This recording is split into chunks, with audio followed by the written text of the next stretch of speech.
Alright, so I just got done watching the new Netflix original series, Haters Back Off. It stars YouTube sensation, which I'm not particularly a fan of or all that aware of. I'd be willing to be convinced otherwise by her fans, which are plentiful. Um, and I will tell you that going into this, I could tell that there was a degree of the sense of humor that the show had that I was not in on. Probably referencing YouTube videos I hadn't seen, or just getting into the cadence of this very specific character that the actress Colleen Ballinger has been doing with her character Miranda Sings. And from the get-go, it sort of starts with her filming her first YouTube video and waiting for success is sort of the gist of the pilot. And it seemed like sort of like a rah-rah for YouTubers and YouTube culture for this Netflix show to be prominently doing its thing. Netflix clearly has a lot of money, and I think that this was their first official go at dragging in this sort of teenage YouTube audience with the Haters Back Off show. Clearly they have so much money, it's ridiculous.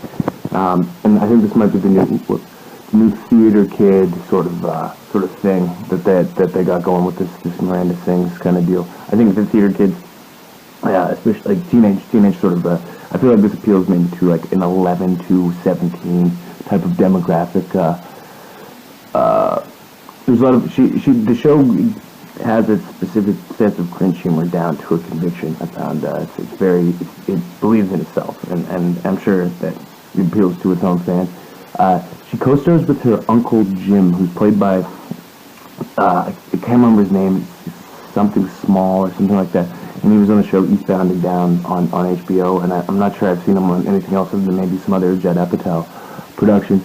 But her Uncle Jim is obsessed with becoming her manager and helping her out. Immediately I'm like, okay, that's creepy. And I'm not sure that the audience for the show is aware of it. I'm sure the show itself references the fact that it's euphemistic a little bit, but I found that to be a little bit off-putting, personally. One of the first gags in the show is that he has a 5-phase plan for success for Miranda's fame. And it's YouTube, television, movies, music, and magician, in that order. And I realized that it was Stalin-esque in its sort of the way he presented it. It felt very, like Stalin with 5-year plans. People know what I'm talking about. Even though I now it's like I wrote that down in my notes. I don't think that's a valid thing to look into this. I think it's ridiculous. It's weird because the way that this show portrays YouTube is from not the 2016 perspective, where everybody knows what YouTube is. Everybody knows how to operate YouTube at this point. Whether you're my age, you're 40, you're 80, or you're 12, you know how YouTube works, and you know what kind of stuff you can find on YouTube. But this feels like the 2009 version of YouTube, where it was a little more niche and it was new, but everybody knew the name of it, but they had varying degrees of understandings of what you could access from it.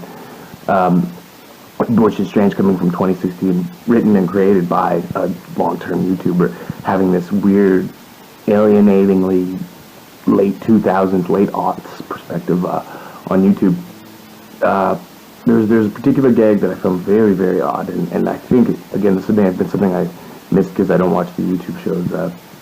She was chewing bubble gum, or she had a popsicle that she was licking very disturbingly, and there's bubble gum in the middle of the popsicle, and she chews the bubble gum, she blows it open, and her friend, who's very into her, very attracted to her, it's the crush character that every good modern sitcom has. He pokes it, and she just kind of looks at him and goes, "Okay, bye." There's a lot of "okay, bye," which is something that I always find infinitely frustrating. Millennial humor is the shorthanded "okay, bye," "oh, okay, thanks." Fuck, man, I am sick of that shit. So very sick of that shit. That's what I like about the Scooby-Doo shows. Its use of that type of humor made sense. It was in 2010. It wasn't, a week ago the show came out. The show came out a week ago from tomorrow. It'll be a week ago. It's so millennial. she does have a sister who's this voice of reason who's like, my family's crazy, blah, blah, blah, blah, blah. And the big point of this episode is she thinks that someone's out to kill her because she got a negative comment on her YouTube thing, and they sort of vaguely threatened her, and it turns out it's her sister. Spoilers. Her sister made the comment because she was embarrassed by her videos, and they come to this sort of agreement that they're not going to agree on it or that she's not going to acknowledge her as her sister. The whole thing was very predictable. It was just cringe humor, ran through an episode of sort of like Modern Family. There's this sort of ex-Mormonism sense of humor to it that I'm definitely getting. I should probably look into whether or not this actress has a Christian background of some kind, because I definitely get that vibe. And it weirdly felt like for like fellow Canadians, the CanCon like corner gas type of humor, where it felt like 30% of it had to be funded. Like it felt like there was funding coming from some source that was keeping it on like leashed, which I guess is Netflix. But Netflix made House of Cards and all that stuff, and I imagine they don't really care for censoring people.